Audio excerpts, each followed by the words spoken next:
Excuse me, because I'm a little tired. I just left the clinic and I just pulled over to make this video. I was actually supposed to make it last week, so hopefully I'm still on time for people that do need to watch it. But I'm just gonna be going over a few things like why did I get into phlebotomy, what to expect out of it, and stuff like that. Right now I'm located in Texas, so if you're in Texas, um, hey, if you're not in Texas, it's cool too. But let's get down to it. So why did I join? Um, I joined because I knew I always wanted to work in the medical field. Um, but back then I wanted to become a physical therapist. When I first went to college, and I'm 27. I'm sorry, I'm not 27, y'all. I'm 26. That's how you know I'm old. I'll be 27 September 3rd. Okay, maybe I should have pre-recorded and then posted the video. But anyway, stick to it. Work with me, okay? I'm tired. But so I've always had a plan of what I wanted to do with phlebotomy. I just never started that ball. I never got the ball rolling. So one day, literally one day, I just woke up and was like, today's got to be the day. It's either now or never. Like today just got to be the day.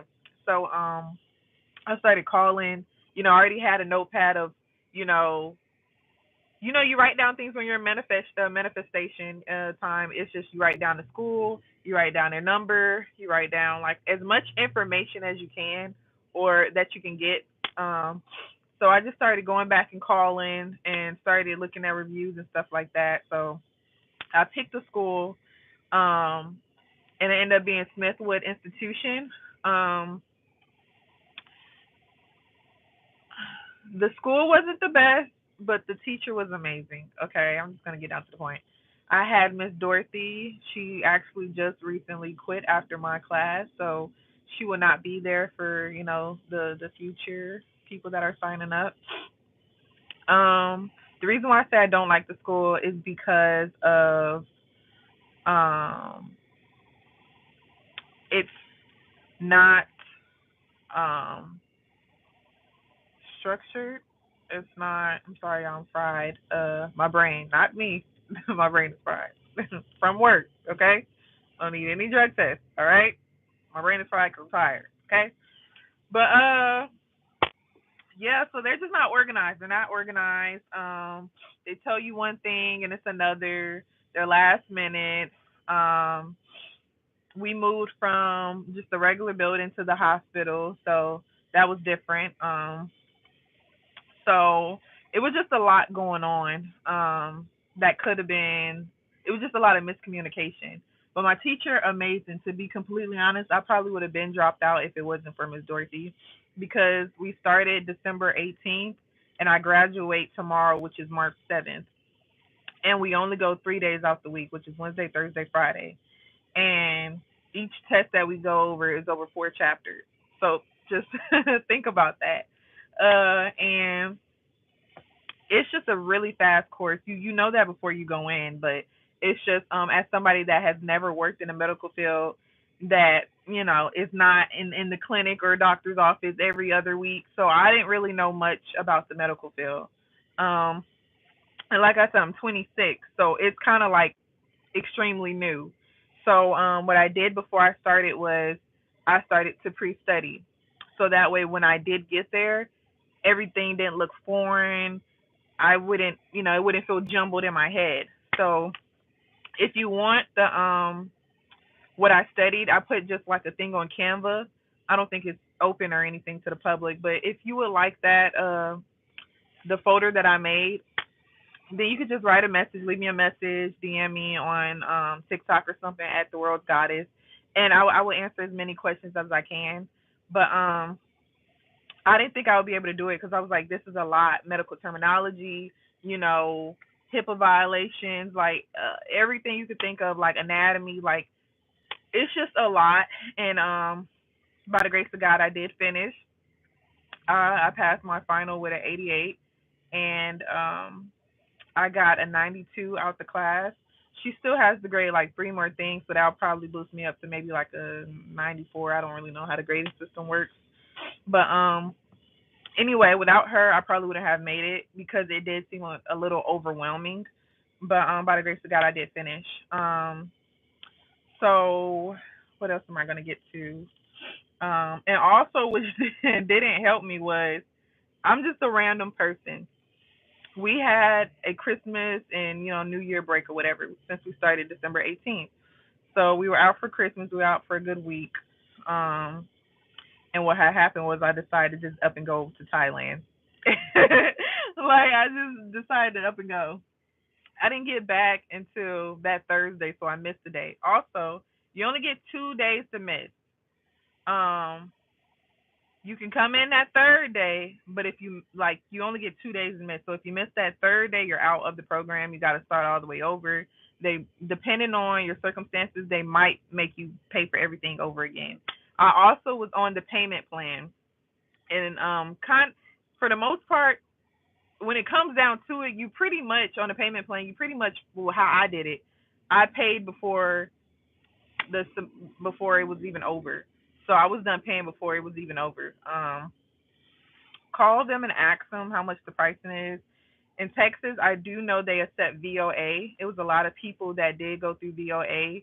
Also, Smithwood Institution offers EKG program, CNA, phlebotomy, medical billing and coding, CPR classes, a lot of those things. So just look at the website, see what's closer to you.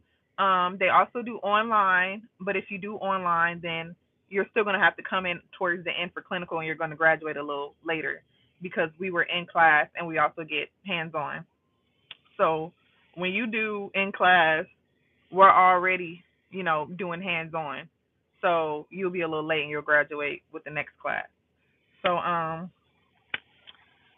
I love phlebotomy. I love it. People be like, "How do you love drawing blood?" I love it because it's like a game that just you just want to play. It's just like you get crazy with it. You start talking to the vein. Well, I do. I start talking to the vein. I be like, "Well, you got a good one." I be like, "You got a good vein," or I just get excited. And plus, people be nervous. So if you're a funny person, of course, um, have proper etiquette, where you're at. But if you're a funny person, then just be yourself when you're around patients because some of them are really afraid of needles and stuff like that, or really some of them just hate getting poked all the time, you know. So just be that light that's in you. Let that light shine, Don't think that you have to be all tensed up when you go into the medical field and stuff like that. Like be you, because people need that. Um, but with the school, so I'm going to actually tell you guys what happened within the first week of me sticking because I feel like that's only true to myself, and I also want to be transparent with you guys. So, my first week of sticking, never, ever do this. Okay, I don't care. So what had happened was is I was doing the stick, and what had happened was, y'all see, I don't want to tell it, but I have to because God wants me to be transparent. So what had happened was is I was, inserting the needle, whatever, got everything together. I was going in and insert the needle. Everything was perfectly good. Everything was fine. I go, I kind of go over to get my tube, and when I get my tube, I guess while my hand was in there, it was kind of turning a little. The girl didn't say anything because she said she didn't even feel it, but my teacher caught it and she was like, ah, ah, ah, ah. So I'm thinking I hit an artery or something. Like I get so scared. Like I thought I hit an artery, some attending something. So I literally just took my hands off. Like I just was like, okay, this, I don't know what I did, but take over. And one thing in phlebotomy is you never take your hand off the needle while the needle is still in the patient.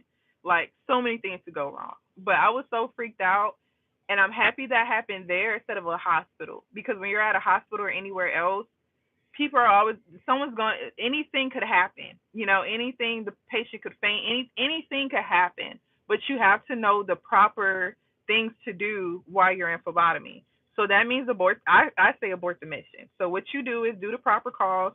If the tube is not inserted into the hub, take out the take out the hub, put your gauze on, apply pressure because you have to stop the bleeding, and then of course do the band-aid, do your proper steps. But with that being said, I was just so nervous. I don't know who's in here because it doesn't let me see, but I want to thank you. I'm just talking about phlebotomy right now, what it takes to become a phlebotomist, what you can do with it, and et cetera, et cetera. But this video will be posted after I get off this live. But going back to that, so after that day, I just never. I actually wanted to drop out that day because I was so embarrassed. I was like, I can't believe I just left a needle in her arm. Like, I was so embarrassed. I was about to just drop out of phlebotomy. I couldn't do it. I didn't want to do it no more. I think it was an embarrassing thing. I don't even think it was too much of, oh my God, like, I don't want to hurt nobody in the future. It was really towards like me being embarrassed. so, so yeah, so after that day, I was like, okay, that's one thing you never do again. So, what had happened was after that was every day you have to stick somebody. You stick your classmates. So be prepared for that. At Smithwood Institution, you get sticks, 2 sticks, and one in each arm. Stick for a stick. You got to get your lick back. That's what my teacher said. Get your lick back. And that was pretty cool because you're around people that you trust. So in class, in school, it was always like I'll get blood the first go round, but might miss it the next go round. Or, it was never really a consistent thing for me. And then when I went to externship, I never missed a stick. Every time I went and I got blood, never had to double stick, never, you know. So that was a good thing. I don't know if it was just, I don't know what it was while I was in school, what's the difference. But yeah, while I was in externship, by the grace of God, they pick it for you, so you already know where you're going. They give you a sheet of where you're going and stuff like that. So they sent me to a weight loss clinic, and there, by the grace of God, they taught me how to do the EKG machine, which is you don't learn that in phlebotomy. I only paid for phlebotomy. So I learned how to work the EKG machine. I learned how to do injections. Um, they also had me, of course, drawing blood. I use the centrifuge. That's when you get the blood because it has additives in it, which is like a blood separator or clot activator. So that either separates the blood from the plasma, or you know it just kind of combines together or whatever, or it clots faster. I don't know what's going on with my phone, but yeah, serum separator, clot activator. So Oh yeah, learn the draw. Learn the order of draw. That's important. If you don't know the order of draw, you're not going to get a job anywhere. A lot of these jobs actually kind of test you in the interview. For future references, if you're going to look for a job for phlebotomy, 9 times out of 10, especially if you go to Quest, they're going to quiz you and be like, "What's the order of draw?" or "What's the red tube for?" What's this tube? What's the additives in this tube? And that's something you need to know because when you're drawing blood, if you go out of order, you could do cross contamination, or something that needs to be separated is now clotted. Like if the blood is supposed to be not clotted and now it's clotted, like they're not going to. You're going to have to call the patient back. You're going to have to draw more blood. Like it's just you don't want to do that. But anyway, like I was saying, the centrifuge. So when it turns around the centrifuge, it separates the plasma from the blood. So you will see the additive at the bottom, you'll see the plasma in the middle, and then you will see the blood at the top. So it's pretty cool. So I love phlebotomy. I love it. I love it. I love being able to calm patients down, like patients that just be like, "Oh my God, I'm so nervous, and I don't like needles, and I don't like injections, and da da da." And by the grace of God, like me being funny, they're going into a weight loss clinic. So to calm them down, I just be like, "Okay, so what trip you going? Where you going? Da da da." Like, just talking to them, where you look so beautiful, da da da. And whenever you're ready, we could proceed and stuff like that. And you know, and also I learned how to check vitals and stuff like that. So I know how to manually. I know how to also read it and do manual blood pressure. So I know how to like listen for the and read your blood pressure and stuff like that, which is pretty cool. Because when you go into hospitals, I don't know what they be talking about. So I think the medical field is just like amazing because it teaches you so much. But I love phlebotomy. I love it. It's so much you can do with it. You can start your own business with it. You can you could travel and just go to different states with it. Also, Smithwood Institution, um, you're certified to the point where I stay in Texas right now. I could fly to Atlanta and get a job. I could fly to Florida and get a job. The only place I would not be able to fly is out the country and get a job. I will have to get recertified over there. But for the most part, I'm able to start my own business with it. I can teach people and be accredited because it is an accredited school. And after I take the NHA, I will be a certified phlebotomist. So as of right now, I have my certificate of completion. So I can consider myself as a phlebotomist, but I cannot say that I am a certified um, phlebotomist because I have not taken the NHA yet, which the school will set that up for you. So, and it takes about 2 months. So, in that point, you can look for jobs and get it. You can get a job without your NHA. So, where I'm at for externship, they asked me to fill out an application. So by the grace of God, while I was doing my externship, they asked me like 3 times the first day I came because if I want something, I'm gonna get it. And when I got there, as soon as I got there, as soon as I went through them doors, I was like, "Is there anything that I could do? What is it that you need me to do?" And she started off with, "Can you just shred these papers?" And I said, okay. And I did it. I shredded the papers. Every time it got filled, I dumped it. And then the first 2 days, she had me shadow. That third day, I was doing injections. That fourth day, I was doing EKG reading. And from there, they just let me do it by myself. So I was drawing blood, doing injection, doing lipo, and B12 injections. Um, what else was I doing? So just acting like I act like the job was already mine. Like, and I knew I was supposed to be there because I had asked God. I was like, God, if this is what I'm supposed to be doing, if this is where I'm supposed to be, and the things that I want in life, just please show me, that I'm supposed to be here and I'm not just being, a social butterfly and just doing what I want to do in life. Because I'm saying this as humble as possible, anything that I want to do, I could do. I have that mindset. Anything that I want to do, I can do it, and I will do it. So, with that being said, I wanted to make sure it wasn't something I just wanted to do. I wanted to make sure that I'm exactly where I'm supposed to be, where He wants me to be. So, when I got there, one of the medical assistants there, um, wanted to do everything. She was actually doing everything that I would like to do. Like she was like, "Oh, I'm in school for this," and I said, "You're lying. I want to go to school for that." And I was just like, "Well," she was like, "I'm this," and I was like, "You're lying." Like it got to the point where she got scared. It got to the point where she told me that she had texted her boyfriend, was like, "This is kind of scary." Like, like because when God places you where you need to be, you'll be like, "How did you know?" Like, but okay, let me go. So I had lunch at 12. I went to lunch. I got me some Subway. And I just picked her up a rose. I had brought her a rose. And I was just like, you don't even know that you answered my prayer. Like, you don't even know that God used you to answer my prayer, to give me reassurance that I'm exactly where I'm supposed to be. And it was just a beautiful moment for me. Like, and since then it was just like, like today she got me some Starbucks, like, and I brought donuts in. So it's just like act like the job is yours. Go beyond. Don't sit here and feel like because you started doing something small that they're trying to take advantage of you or something like that. Like it's my teacher even told me, like, she was like, before I went, she was like, if they want you to do the littlest thing, as in clean the toilet or something, you be humble as possible and do it.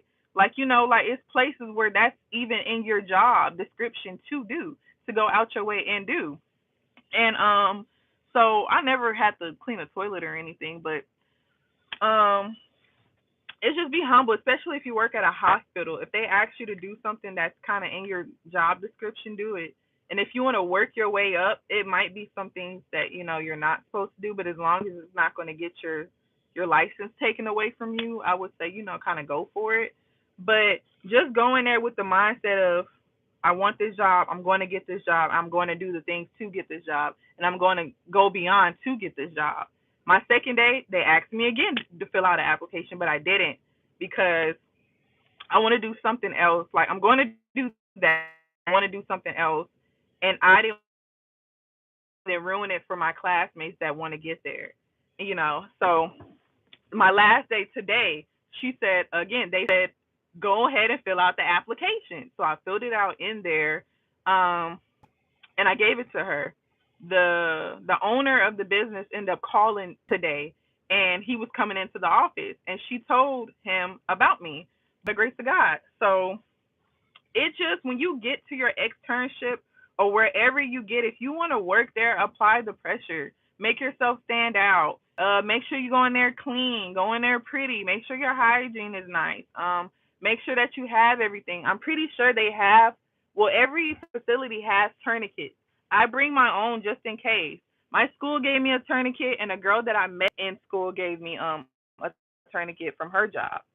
Um, but for the most part, like, whatever you want to do the research on it, look at the reviews, call around, call the school as many times to get as much information as you can.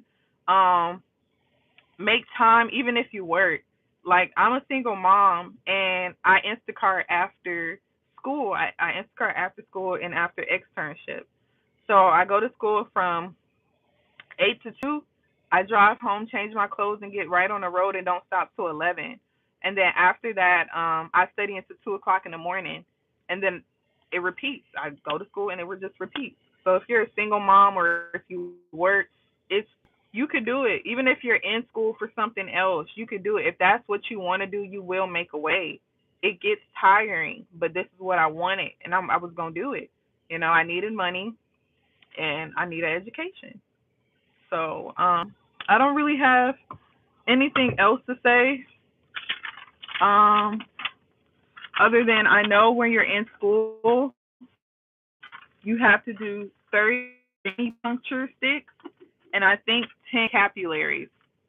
Venipunctures, of course, is the vein, and capillaries, of course, is if you do it in the hand. Um, they're going to make sure you get all your sticks. They have family fun day, so where you can bring your family and friends to get the sticks that you need. Uh, what else do I want to talk about? School experience, that shit. Talk about that. Blah, blah, blah. Yeah, we talked about that. Yeah, pretty much talked about everything, you guys.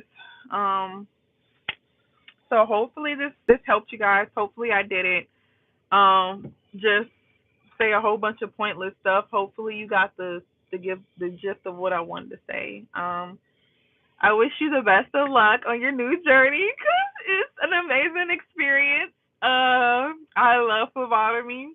I love it. I love it. I love it. I love it. I just love it. I wish I could stick people all day.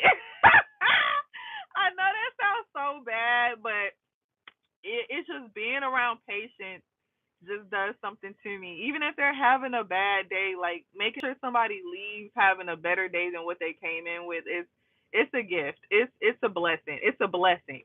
Um so just study. If you want to get it done, just go. If you're watching this video, just I hope this video inspires you to make those phone calls, to take the next step, to further your education and get you through the doors that you're meant to go through.